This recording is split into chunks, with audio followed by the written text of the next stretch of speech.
It's 9:14 on a Tuesday morning, and you're sitting on your back porch with a cup of coffee that's gone slightly cold because you've been watching a blue jay argue with a squirrel for the last 11 minutes. You have nowhere to be. Not today, not tomorrow, not the day after that. You're 29 years old, and last Friday was your last day of work. Ever. Maybe. That's the part you still can't say out loud without it sounding like a lie.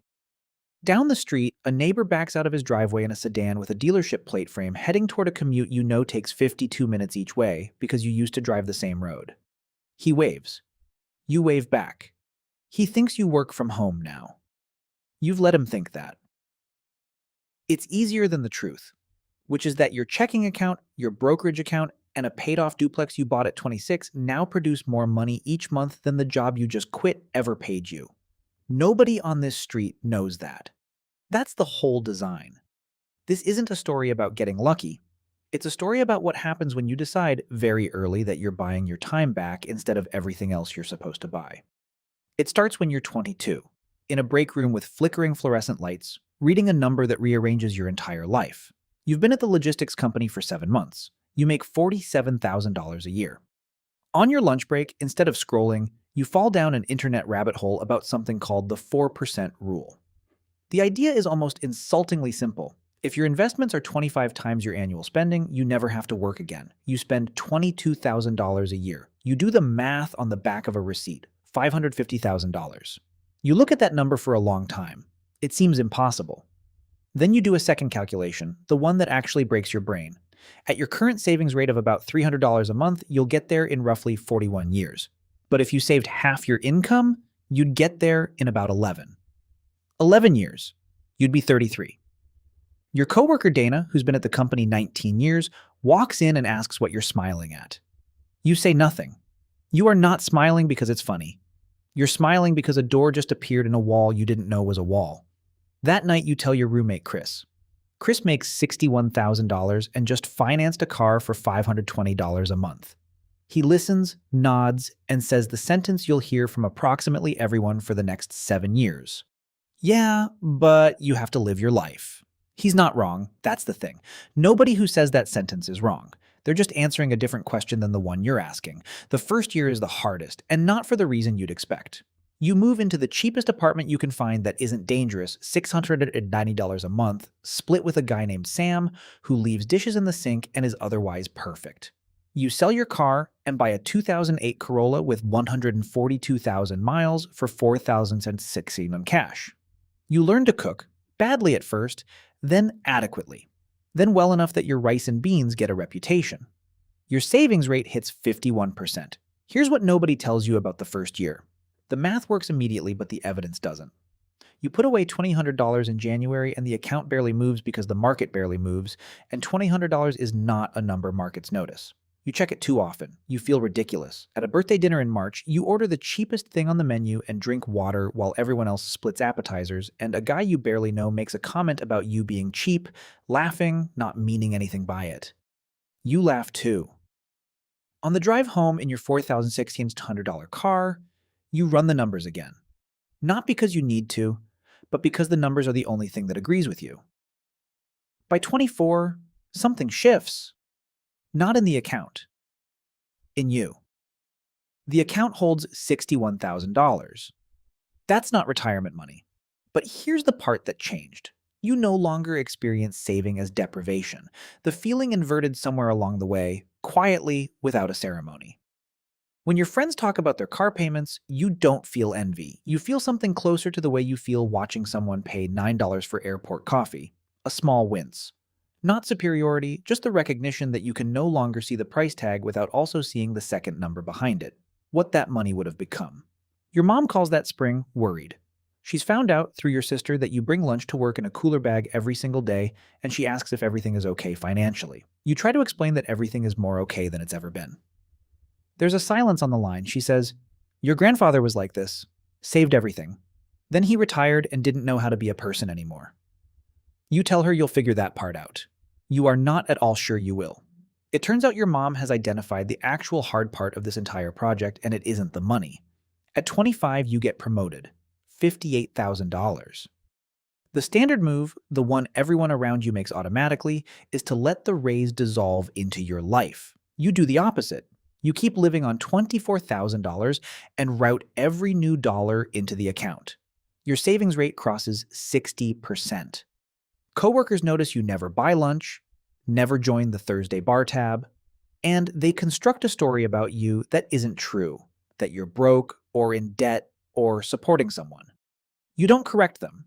You learn slowly that letting people be wrong about you is a skill, and that this entire plan runs on it.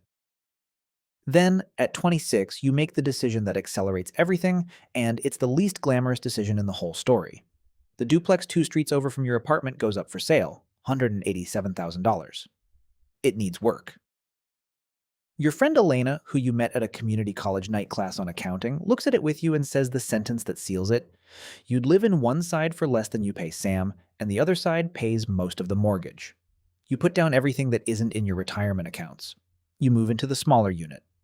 The tenant in the bigger unit is a nurse named Mrs. Okafor, who pays on the first of every month for the next 3 years without a single exception. Your housing cost drops to $209 a month. Your savings rate crosses 70%. You fix the leaking faucet yourself using a video and a $14 part. You paint both bathrooms. You learn that sweat equity is just a polite term for spending your Saturday doing something a guy quoted you $800 for, and keeping the $800. There's a specific texture to these years that's hard to explain later. From the outside, nothing is happening. You go to work, you come home, you cook, you fix things. You read library books about index funds and tax codes, which makes you are aware, not the most interesting person at any given party. But underneath the stillness, the numbers have started compounding in a way you can finally see. At 27, the account crosses $200,000, and for the first time, the market's contribution in a single good month exceeds your entire monthly contribution. The employee is starting to get outworked by the money. You're still doing all the labor, but there's a second worker now, and it never sleeps. Not everything goes right.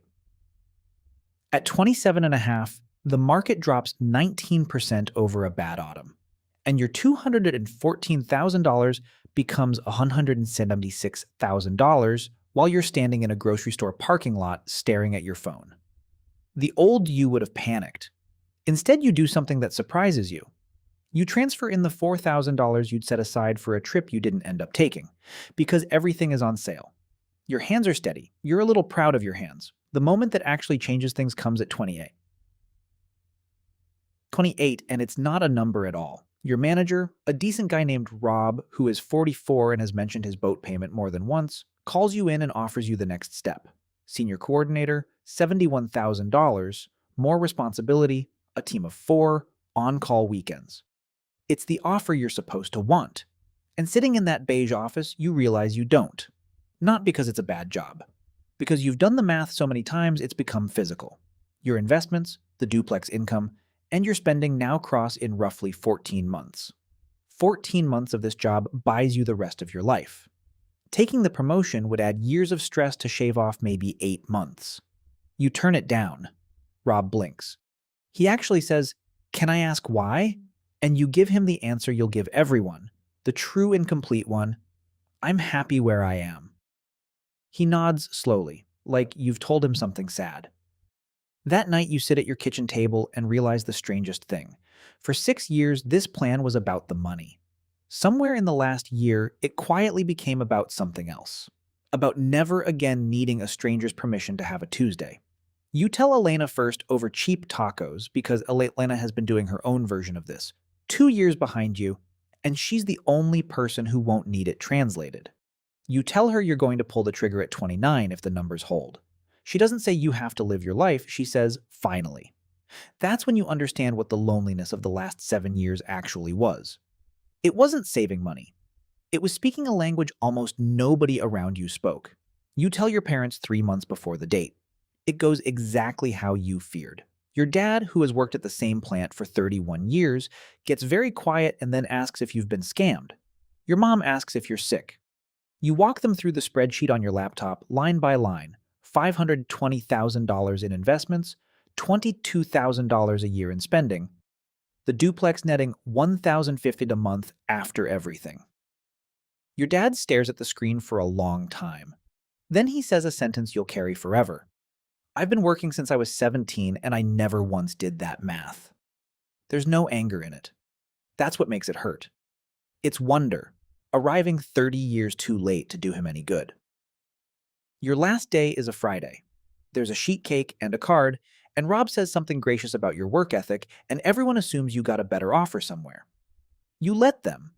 You drive the Corolla home with 198,000 miles on it, and when you pull into the driveway of the duplex you own, you sit in the car for 10 minutes doing nothing at all, waiting to feel different. You don't yet. The first Monday of your retired life, you wake up at 5:50 out of pure habit, and the feeling that arrives is not joy. It's a weird, hollow vertigo. No alarm needed, no commute, no inbox. You've spent 7 years sprinting towards this, and now that you're standing in it, you discover the question your mom asked you years ago, the one you brushed off. Who are you when nobody needs you anywhere? The first month is honestly rough.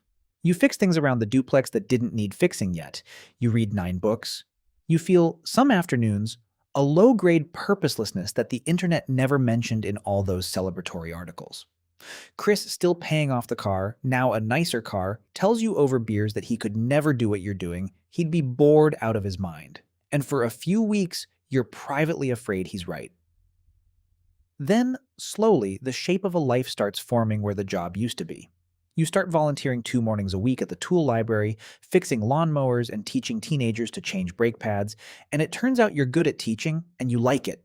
You take your dad fishing on a Wednesday, and somewhere around hour 2, with no one saying anything important, he says, "So this is what you were buying." You nod. That's the whole conversation, and it's the best one you've ever had with him. You start a small side project restoring old furniture, not because you need the money, but because it's absorbing. It makes $4,000 in its first year, which is hilarious because it's more than your first year of investing produced, and this time it was an accident. A year in, at 30, you're sitting on the same porch when a guy from the old job, younger, 25, messages you. He heard a rumor you retired. He wants to know if it's true and how. You recognize the tone instantly. It's you, 8 years ago, on your lunch break, doing math on the back of a receipt. You write back the true incomplete version first, then you delete it and write the real one. The savings rate, the duplex, the 70%, the years of being the guy who drank water at birthday dinners. You end it with the sentence nobody told you, the money is the easy part. The hard part is deciding what it's for, and nobody can do that math for you. He writes back one word. Thanks. You don't know if he'll do it. Most people won't. That's not a judgment. It's just the math of human nature. It's 9:14 on a Tuesday morning, 2 years later now, and you're on the porch again, same coffee, same blue jay, possibly the same squirrel.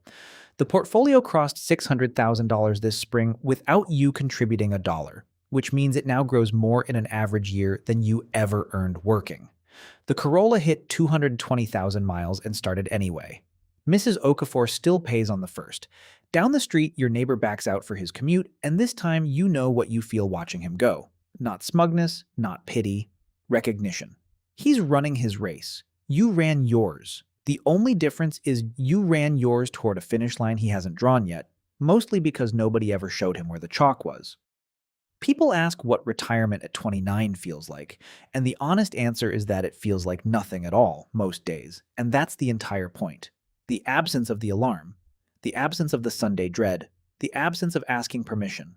You didn't retire from work, you still work on the duplex, on the furniture, at the tool library. You retired from being required. From the outside, your life looks almost embarrassingly ordinary. That's not a failure of the plan. That was the plan. You spent your 20s buying the one thing money can actually buy, and it turned out not to be a car or a house or anything anyone can see in a driveway. It was a Tuesday. If this story made you think differently about what your money is really for, hit like and subscribe for more stories like this one. And I'm curious, if you could retire decades early but nobody would ever know you did it, would you still want to? Let me know in the comments. Thanks for watching, and I'll see you in the next one.